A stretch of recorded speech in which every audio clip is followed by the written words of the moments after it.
King Charles may finally be starting to realise that there is absolutely no reason to work with Prince Harry and Meghan Markle.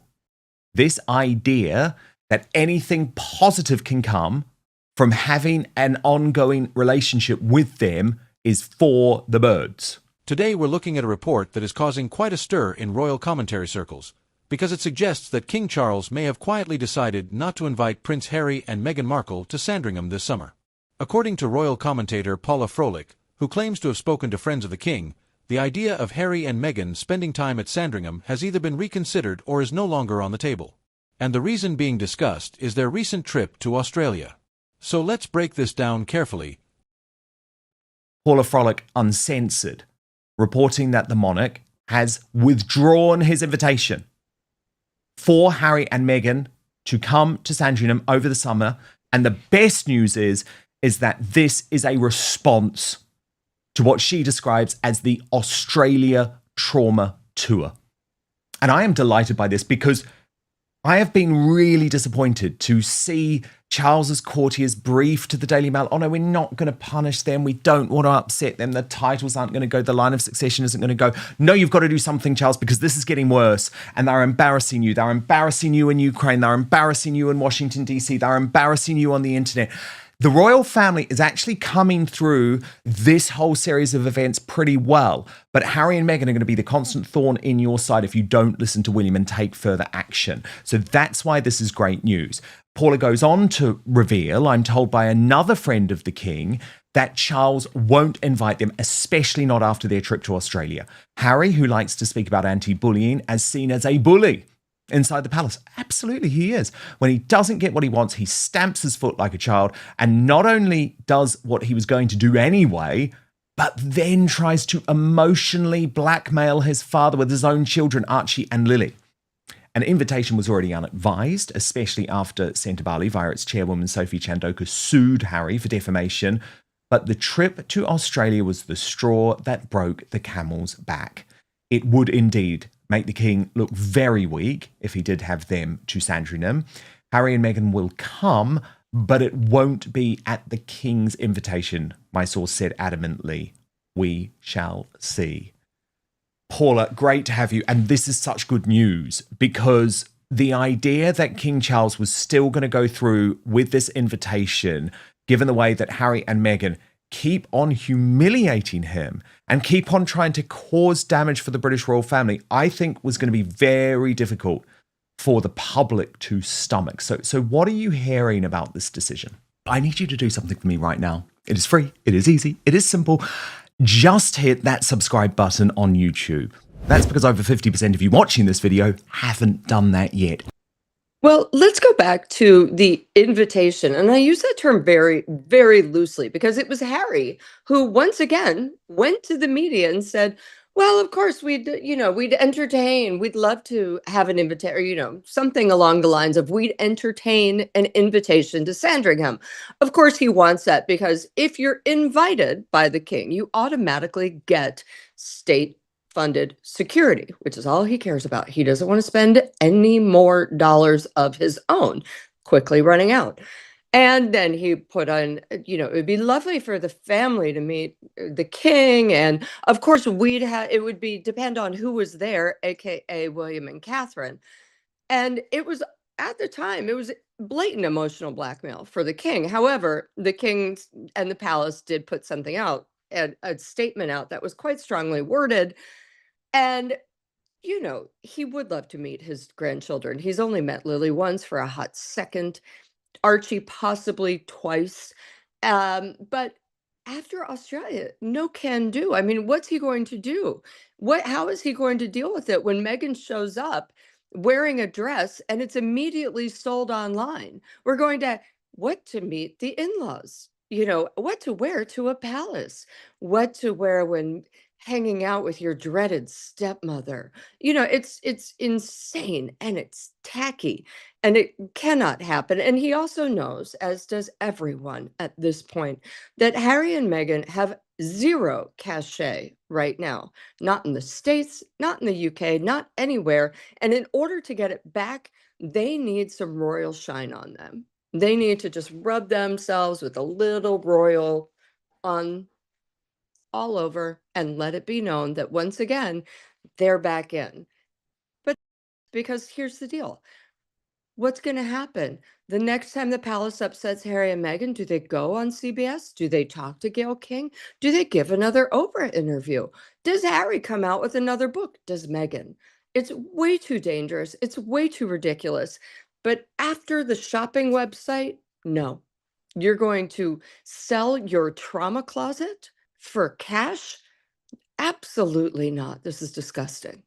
And the thing is, Paula, I almost think Harry has already failed the test in terms of the US state visit next week.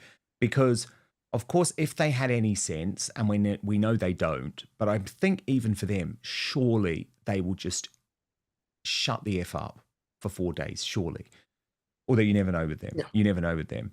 But they've already blown it for him because Harry's visit to Ukraine and his attack on Donald Trump and the American administration specifically, literally 4 days before King Charles is touching down in Washington, D.C. To me, that was the ultimate slight to his father. Proof, actually, Paula, that this dude is quite sick in the head when it comes to his dad, because in public, he'll quite happily say, like after the meeting last year, oh, I'm just so worried about him. I need to spend my time. Remember when he gave that awful BBC interview and basically said that he's worried that his father was going to die before a reconciliation, and oh, it's all about him. But then when it comes to a trip like this, which remember is already incredibly stressful for King Charles, he's having to stop his cancer treatment in order to go. If you look at the itinerary, Paula, which I know you'll be all across, I mean, it's actually for someone who is going through cancer treatment, very, very taxing. You know, it's a big tour, this. You know, you've got the 2 days in Washington, D.C., travel to New York, big day in New York, then the final day in America, in Virginia, before going to Bermuda on his own without Camilla. I mean, this is a big itinerary. What's the one thing he didn't need? Stress caused by Harry and Meghan. And this is the thing that William is always pointing out. Stress has a real role in terms of how someone deals with cancer. Okay. And Harry keeps on bringing stress. And can you just imagine the scenes in the palace this morning where, well, I think actually Charles is probably at Balmoral, actually, before he leaves. But he was in London. But whichever palace he's at, Paula, he gets told Harry's gone to Ukraine. He's like, oh God, why? Why? Then he gets handed the speech, by the way, written by AI, according to Tom Sykes, which is attacking Donald Trump. And that is stress. That is stress. And that, to me, is an illustration of someone who actually doesn't give a damn about his father. Do you see what I mean? 100%. But I also wonder if Harry would have gone to Ukraine if Australia had gone better. Good point. Australia, the trip was a disaster. He had to move the And their narrative on. polls, the post-Australia polls were horrific. And I think he just needs to be in the public eye. I think he's incredibly self-centered. And the one thing that the king and the palace have always said to him is stop talking to the press, you know, because that's his way of doing it. Well, daddy won't pick up the phone, so I'll call fill in the blank, the Times, the press, the Telegraph, you know, whatever. And it's the same thing he did when he asked for the invitation. He went out there and the palace came back and said, again, stop going public with this, because they see it for what it is. It's a bullying tactic. And for all of Harry and Meghan's chit chat about bullies and anti-bullying and how they're bullied, we all know that they are the actual bullies. Talk to any ex-staff member. Well, on that very note, Paula, on that very note, I really did enjoy your episode of The Royalist with Tom Sykes this week, where he was talking about this moment with Sarah Fosmo, Prince Harry's chief of staff, where Meghan quite obviously gives her the death stare. And anyone who has worked for Harry and Meghan knows that you get the death stare in public, but what you get in private is strips torn off you. And Tom actually reported that a lot of the former staff members had sort of, I guess, had their PTSD from working with Meghan sparked by that little moment. And they describe the fake Duchess as a workplace psychopath. That's important, because in royal reporting, stories like this often appear when someone close to the situation wants a message to circulate without it becoming an official announcement. The claim is simple. Harry and Meghan may not be receiving an invitation to Sandringham this summer, and that this is a response to recent events. Whether the invitation ever formally existed is unclear, but the narrative being built is that something has changed. Sandringham is not just another royal property. It's one of the most personal and traditional gathering places for the royal family. It represents inclusion in the inner family circle. It's private. It's not for public appearances. It's where family members spend time together away from the spotlight. I mean, I can't. I mean, and by the way, a tradesman who fixes the toilet, of course you're nice to him because you Yeah. need your toilet to work. Yeah. And Meghan hasn't learned that rule of, if you want things to work, if you want things to go well, you have to treat the people around you well. It's the same thing. And I've said it before, I'll say it again. Same thing that my mother used to say when I first started dating 904 years ago. She said, never date a man who's mean to the waiters because that's exactly how he's going to end up treating you. And, tick-tock. So true. I doubt that Sarah is escaped unscathed. The clock is also ticking on how long she's going to work there. But, hey, Harry, this is your bed.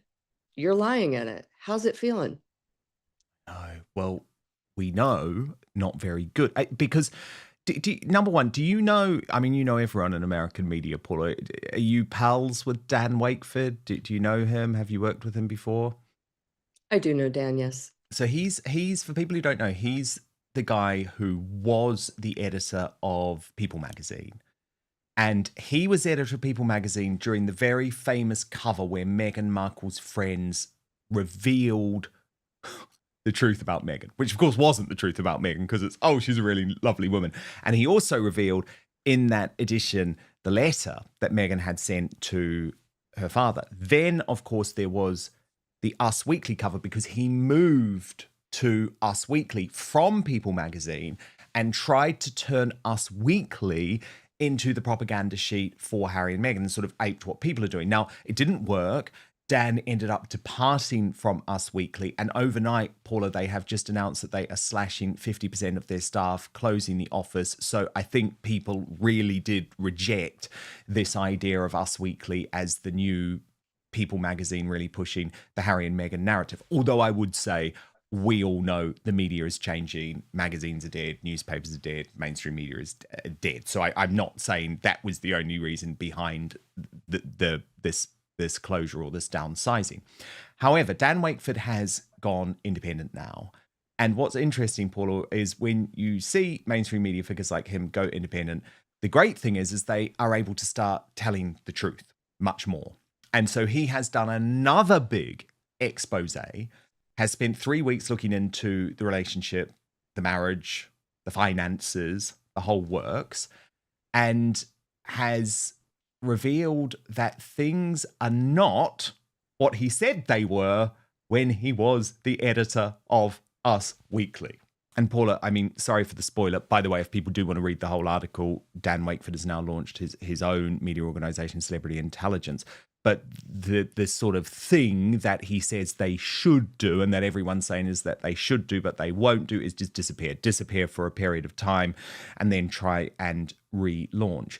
But for me, Paula, a lot of this reporting was very interesting. I mean, he is speaking to these sources very close to the couple who are admitting they are wildly unhappy, who are saying that their differences are, quote, impossible to reconcile, but then at the same time trying to say, but they're still hot for each other. You know, they pulled that whole line out. They're still really hot for each other. So it was very interesting to me. But what do you make of it? Oh, honestly, Dan, you know what I make of it? I didn't find anything new or interesting about that article. You and I, Tom Sykes, we've been writing all of this for the last year and a Yeah, half. that is true. And I also kind of resent it when people spend their career for money saying one thing that's blatantly not true. And now that they're independent, they're going to go say a bunch of things that are actually true and will get them clicks. So I say go with God. Yeah, I'm always so torn on this, Paula. Can I tell you why? Because in some ways, I think it's great when people do acknowledge the truth whenever it happens, right? So, for example, we've seen Charlotte Griffiths, who is the editor at large at the Mail on Sunday. But remember, she had to get through her court case with Harry. Right. And now the Facebook messages have dropped, proving that she was totally right. They clearly had a relationship. My understanding is it was an intimate relationship, you might say.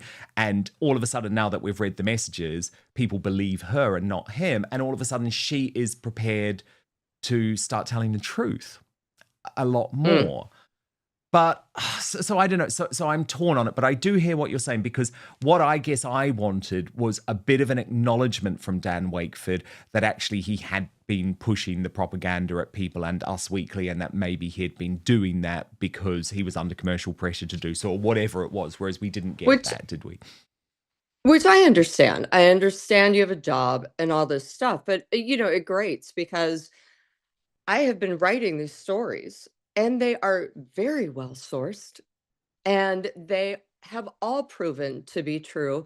And then the stories that people and at Us Weekly were like, well, look, she's a liar because they said this. And now coming out and basically saying, okay, everything I said was wrong. It smarts a little bit for those of us who have never relied on access journalism and who 100%. have And that is the always key thing.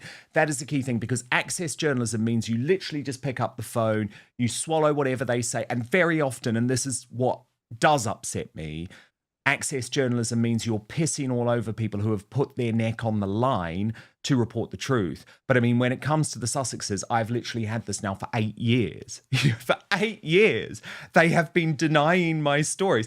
And then it's like, all of a sudden, for example, I'll give you one this week. Hugo Vickers comes out in his book. And remember, he's a great guy, close confidant of late Queen Elizabeth II, finally comes out and says, oh, yeah, the Queen was worried that Harry and Meghan were wired and that they were secretly recording the conversations and potentially trying to set them up. I mean, I reported that back in 2020, Paula, and at that point, people were calling me a conspiracy theorist, even though, number one, it was incredibly well sourced, the information that I had, which was from inside the royal family. I'd just broken the story of Megxit at that time.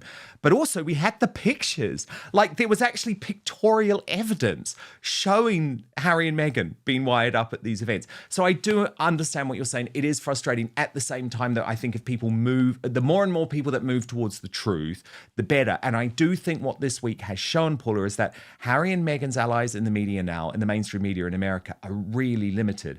So basically, he now has Town and Country and People magazine. That's it. Don't forget Vanity Fair. So you look at Sunshine Sax's contacts, and they've been calling up a specific person at Vanity Fair. They've been calling up Town and Country on the regular. There have also been new Instagram sites like Royal Style Watch and some other ones that pop up. Yeah, we're suspicious of And those, aren't we? it is very fascinating. And you know what? I do want to agree with you. I absolutely am excited for Dan Wooten to keep coming out with the truth and to keep breaking stories and, possibly even giving those of us who have broken them first some sort of a hey, good job. Yeah, indeed. Indeed. I mean, look, it is a crowded market, but I think the thing is, people understand the truth. People understand the people who have been telling the truth for a long period of time, as you have, as I have, and that does matter. It does make a difference. Well, I wanted to speak to you about King Charles's address to the nation Please do. this week, because I actually think it was really undercovered. I was surprised, actually, that more was not made of this, because this was a king, in my view, Paula, who was hitting back at some of his critics, and I think I'm probably in that camp, and Tom Sykes is probably in that camp, saying that he should consider abdication because of what's going on with Andrew, and also because of what's going on with his health. And you can see in this video message, which was pre-recorded in the library at Balmoral, just how much his health has suffered. But this was the king saying, hell no, hell no. I sign up to my mother's approach, which is absolutely no abdication. And weirdly, Paula, even though I disagree with him that it's maybe not the right path, I respect him for being so bold about it. So, Paula, this is only the third time outside of the Christmas messages that the king has delivered this type of broadcast. I mean, the first, remember, was just, I think, 2 days after the death of Queen Elizabeth II. And to me, it was very significant. He was saying, no, I'm not abdicating. I am not abdicating. And I don't blame him, actually. I don't know if he should. What would be nice is if he would be a stronger king and do as his mother did, which is always protect the crown. And by protecting the crown, sometimes you've got to trim the fat. He needs to pull, I believe it was the Queen of Denmark, who basically one day woke up and said, okay, nobody has titles anymore except for my oldest son and his children. And it came as a shock to the rest of the family, but she said, no, this is going to make your lives better. Please trust and believe. The kids' noses were out of joint for a hot minute, but they are family. So they came back together. And that, I think, is what King Charles needs to do. Just, bite the bullet. Yeah, totally. The problem is, Paula, it's very difficult, isn't it, to be properly committed to such a big role when you are undergoing utterly brutal treatment on a weekly basis. I feel for him. I think he's up for it. I do. I look at this. He has gone through brutal treatment. He's having a horrible time with cancer. He has been the most active king we've seen in years. True. He was, True. No, and we're going to see it next week. We are going to see it next week, and it is going to be fascinating. And of course, Paula is the perfect person to subscribe to over this, because she is very much at the intersection between royal news and American politics. So do make sure you subscribe to the newly renamed, and I love this too, Paula, because there's someone else who claims they're uncensored and they're not really. You know who I might be referring to? So when commentators talk about who is or is not invited to Sandringham, they are really talking about who is considered to be inside that private circle. That's why this report is being interpreted as symbolic rather than logistical. The video repeatedly links this alleged decision to Harry and Meghan's recent visit to Australia. Some royal commentators argue that this trip had the optics of a semi-royal tour, that it blurred the lines between private citizens and working members of the royal family, and that it created diplomatic and symbolic discomfort for the palace. Whether you agree with that or not, this is the reasoning being offered for why attitudes may have hardened. The suggestion is that this trip was seen as crossing a line. Another theme raised is the idea that Harry's public comments about reconciliation, family time, and invitations may put King Charles in a difficult position. The argument from commentators is that by speaking publicly about wanting to visit, Harry creates an expectation that the king must respond to, either by inviting him or appearing cold. This alleged Sandringham decision is being framed as Charles quietly stepping back from that dynamic and setting a firmer boundary. The video also raises the issue of security, which has been a long-running topic in Harry's legal battles in the UK. The argument presented is that an official invitation to a royal residence can carry implications for state-funded protection, that this adds another layer of complexity to any family visit. So this is being discussed as a practical reason the palace may be cautious. There is also an underlying suggestion that Prince William has taken a firmer stance on these matters, while King Charles has historically been seen as more patient and open to reconciliation. This story is being framed as a moment where Charles may be aligning more closely with William's approach. Again, this is interpretation, not confirmed fact, but it's part of the narrative being built. The most important thing here is not whether an invitation exists. It's that stories like this tend to surface when palace insiders want a message to be understood without making a public declaration. The message many commentators are taking from this is that the monarchy wants clearer boundaries, fewer blurred roles, and less symbolic confusion about where Harry and Meghan stand in relation to the institution. So, have Harry and Meghan been officially banned from Sandringham? There is no official confirmation of that. But does this story suggest a shift in tone, a tightening of boundaries, and a more cautious approach from King Charles? It certainly appears that way, at least in how royal commentators are interpreting it. Because in royal life, what is not said publicly can sometimes speak louder than anything that is. What do you think? Is this a genuine sign that King Charles is drawing a firmer line, or is this another example of royal rumor being turned into headline drama? Let me know your thoughts in the comments.